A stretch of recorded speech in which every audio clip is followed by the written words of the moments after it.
நாளைக்கு நிச்சயமா ஆட்சி மாற்றம் நடக்கும் தம்பி. இது எல்லாத்துக்கும் இவர்கள் பதில் சொல்லிதான் ஆகணும். புரியுதுங்களா? தளபதி விஜய் மீது இவ்வளவு கலங்கம் கற்பிக்கிறீங்களே.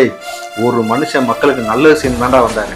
வேற எதுவும் உங்கள்கிட்ட சொத்து கொடு, இதை கொடு, அதை கூடன்னு கேட்கல. அவர் வருமானத்தை விட்டுட்டு இந்த மக்களை காப்பாற்றணும், அந்த மக்களுக்கு உதவி செய்யணும்னு சொல்லி லாங் டேர்மா யோசிச்சு இந்த சூழல் வந்து ரொம்ப மோசமா போய் கொண்டிருக்குன்னு முழு களத்துக்கு வந்தான்னா இவ்வளவு பேர் சேர்ந்துட்டு அவர் எதிர்க்கிறேன்ல கிங்கடா எங்க அண்ணன். இப்ப சொல்றேன், தளபதின்றது ஏன் அவர் தளபதின்னு சொல்றேன்னு புரியுதுங்களா? இவ்வளவு பேர் சேர்ந்து எதிர்த்தோம், ஒரு ஆணியை கூட இங்க நீ புடுங்க முடியல. புரியுதா? அவர் பக்கம் இருக்கக்கூடிய மக்கள்கிட்ட இருந்து ஒரு ஓட்டை நீ வாங்கிடுறாப்பா. விஜய் அவர்கள் மீது இவ்வளவு பேரன்பு கொண்ட நபருடைய ஒரு ஓட்டை வாங்கறதுக்கு துப்புலாத பேருக்கு தான் ஒட்டு மொத்தமா சேர்ந்து இப்படி அவதூறு பரப்புறீங்களா? பரப்பு நீ யார் நாங்களான்னு பாத்துக்கலாம். சத்தியமா நாங்க பக்கம் மாஸ் தான்.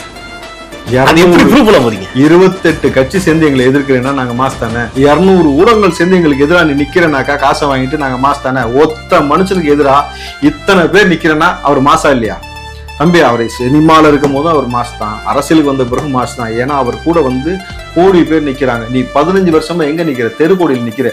ஒத்த கவுன்சிலர் வாங்குறதுக்கு துப்பு இல்லை உனக்கு. கரெக்டா? ஒரு எம்எல்ஏ எம்பி அந்த ரேஞ்சு கூட வேணாம். உங்களை நாங்க எப்படி பாக்குறோம் தெரியுமா? எப்படி பாக்குறோம்? ஒரு என்டர்டைன்மெண்ட் தான் பாக்குறோம். மாற்று சக்தி எல்லாம் பாக்கல.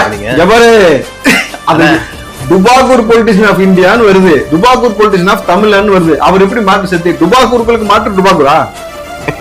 நீ வேணா அப்படி வேணா பாத்துக்கலாம், பல டுபாகூருக்கு மாற்று வேணா பாத்துக்கலாம். தவிர தம்பி நம்ம வந்து அவங்களை பாக்குறது என்டர்டைன்மெண்டா பாக்குறாங்க.